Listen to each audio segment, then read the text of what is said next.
The Aztecs built the largest empire in the Americas in barely 200 years, then lost it in two. They began as despised wanderers, mercenaries nobody wanted, squatting on a snake-infested island in a lake. Within a century, they ruled millions and demanded rivers of human blood to keep the sun alive. Their priests kept a handsome captive as a living god for a whole year, teaching him to play the flute. They burned their own history books on purpose, inventing a grander past out of thin air. Their fiercest warriors shaved their heads, painted their scalps and swore never to step backwards in battle. And when they finally fell, it was not 500 Spaniards who toppled them, it was tens of thousands of their own furious neighbors who burned the city to the ground. This is the entire history of the Aztecs, from mud and reeds to the greatest city on earth. How did a homeless tribe become the terror of Mexico in only 3 generations? And why did an empire feared by everyone collapse almost overnight? To understand it, we start 1200 years ago, far to the north, in a land that may never have existed. A place the Aztecs called Aztlan.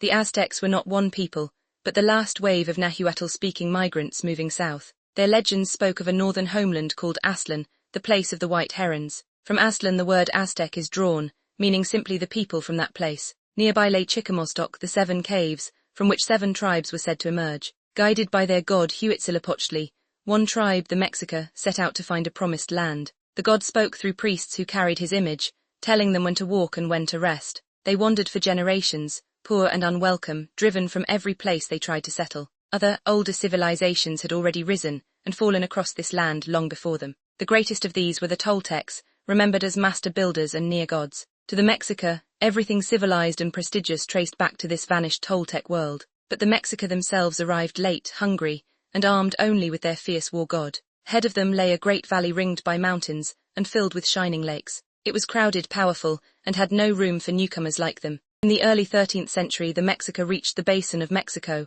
the heart of the highlands. They camped at Chapultepec, the hill of the grasshopper, beside the western shore of the lake. The valley was already ruled by powerful city-states, chief among them the Tepeyac Empire. The newcomers were seen as crude barbarians, useful only as hired soldiers. So the Mexica sold their spears, fighting as mercenaries and vassals for stronger neighbors. They served the city of Culhuacan, whose rulers carried the prized blood of the ancient Toltecs. Wanting that noble blood, they asked for the Culhua king's daughter to honor her as a goddess. But honoring meant sacrifice, and the princess was killed for a dark ritual. When her father saw what they had done, he drove the Mexica out in horror and fury. Hunted and homeless again, they fled into the marshes at the lake's edge. There, on a wretched snake-filled island, they had nowhere left to run. Yet their priests had long promised a sign that would mark their true home. And on that miserable island they finally saw it. Prophecy said they would build their city where an eagle perched on a cactus, devouring a snake. On the island in the lake in 1325, they claim they saw exactly that.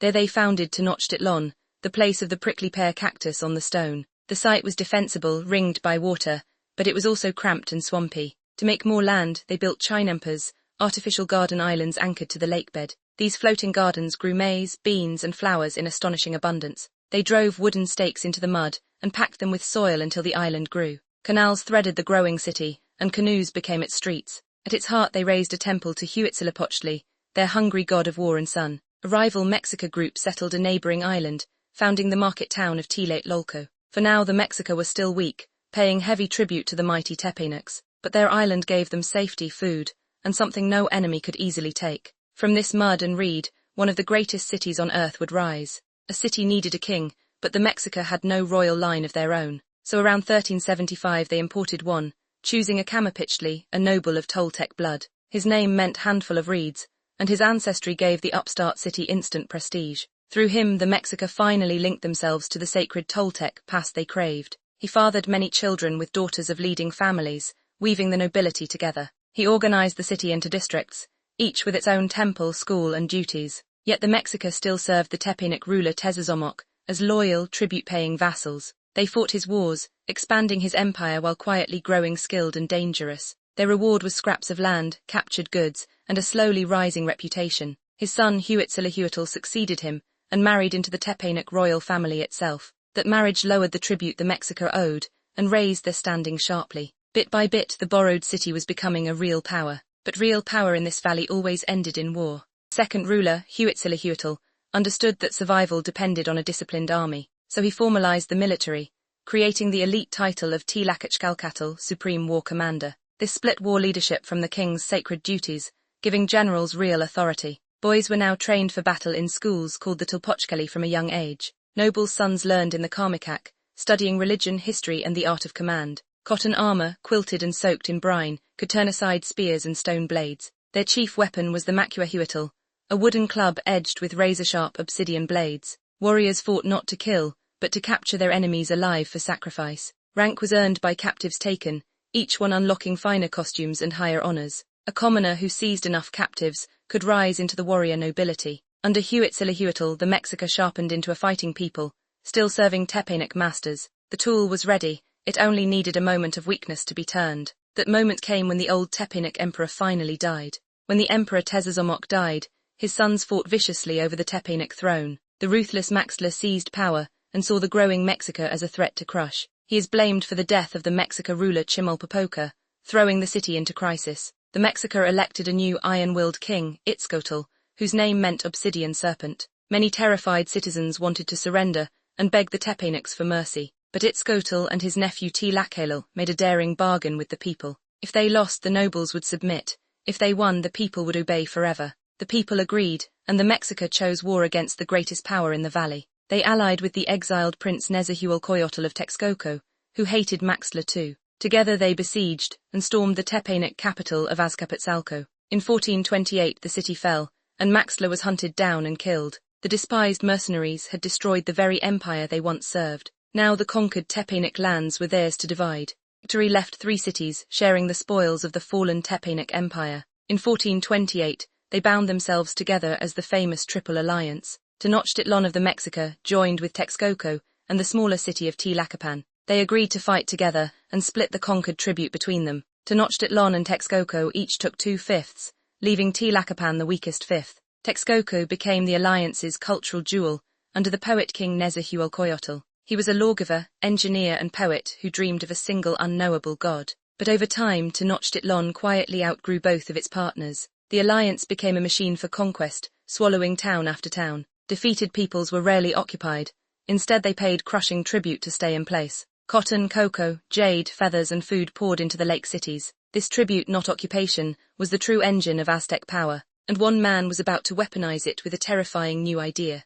The mastermind behind the empire's soul was Tlacaelel, advisor to a whole line of kings. He held the title Sihuacotl, a kind of grand vizier ruling beside the emperor. Tlacaelel elevated the tribal war god, Huitzilihuatl, into the supreme power of the cosmos. He taught that the sun itself would die, unless fed with human hearts and blood. War was no longer just politics, it was a sacred duty to keep the universe alive. To erase the tribe's shabby past, he ordered the ancient painted books burned. The old codices, he claimed, were full of lies about their humble origins. In their place, scribes wrote a glorious new history, linking the Mexica to the divine Toltecs. The homeless mercenaries were reborn on paper as heirs of a sacred bloodline. This ideology turned an empire of tribute into an empire of holy terror. The more the empire conquered, the more victims it needed to feed the sun. Tlacaelel never took the throne, yet he shaped the empire more than any king. His fingerprints lay on the reign of the next great ruler, Moctezuma I.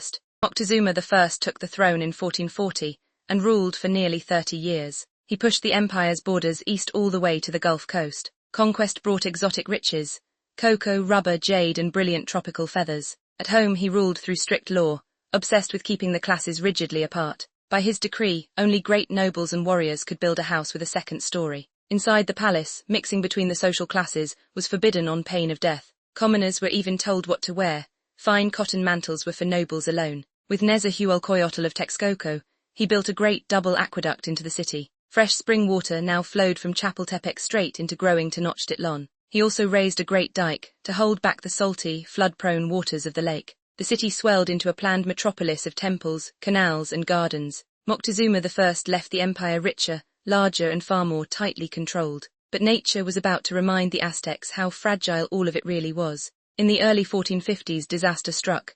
Years of drought, frost and failed harvests. For 4 brutal years, famine gripped the valley and people starved in the streets. Desperate families sold themselves, and even their children, into slavery for food. The rulers opened the granaries, but the stored grain could not last. Priests declared the gods were angry and hungry for far more human blood. When the rains finally returned, the Aztecs vowed to keep the gods fed forever. From this came the Xochitl, the ritual flower wars against nearby states. These battles were fought not to conquer land, but to capture warriors for sacrifice. Their chief opponent was Tlaxcala, a fierce confederacy left deliberately unconquered. Both sides agreed to meet, fight, and feed each other's altars in an endless cycle. Captured warriors were marched home to die honorably on the sacrificial stone. But leaving Tlaxcala free and resentful would one day prove a fatal mistake. For now, though, the war machine only grew hungrier and stronger. By the late 1400s, Tenochtitlan had grown into one of the largest cities on earth. Perhaps 200,000 people lived here, more than in any European capital of the time.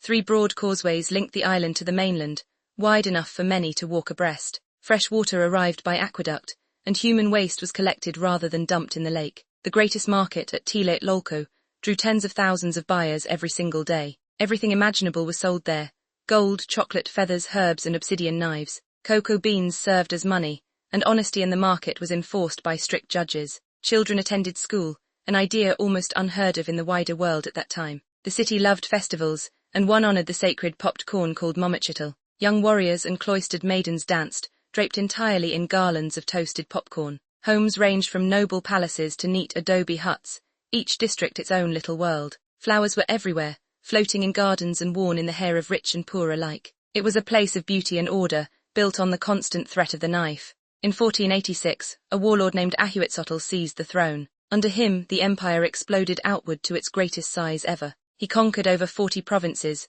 reaching the Pacific coast and northern Guatemala. His armies crushed rebellions with a ferocity that terrified every neighbor. In 1487, he rededicated the Great Temple, the Templo Mayor, at the city's heart. For the ceremony, captives were lined up in queues stretching far across the causeways. Aztec sources boast that some 80,000 people were sacrificed over just a few days. Priests took turns until their arms failed, and the temple steps ran dark. Even if the number is exaggerated, the intent was clear: overwhelming, deliberate terror. Visiting rulers from enemy states were invited to watch and to tremble. The bloodshed cowed some, but it filled countless others with lasting hatred. Ahuitzotl built aqueducts and markets too, but his name became a byword for dread. When he died, he left an empire vast, rich, seething, and dangerously overstretched. Aztec religion was a vast, demanding world of hundreds of gods and endless ceremony. 2 calendars, one of 260 days and one solar, governed every festival. One of the strangest rites honored Tezcatlipoca, the smoking mirror god of night and fate.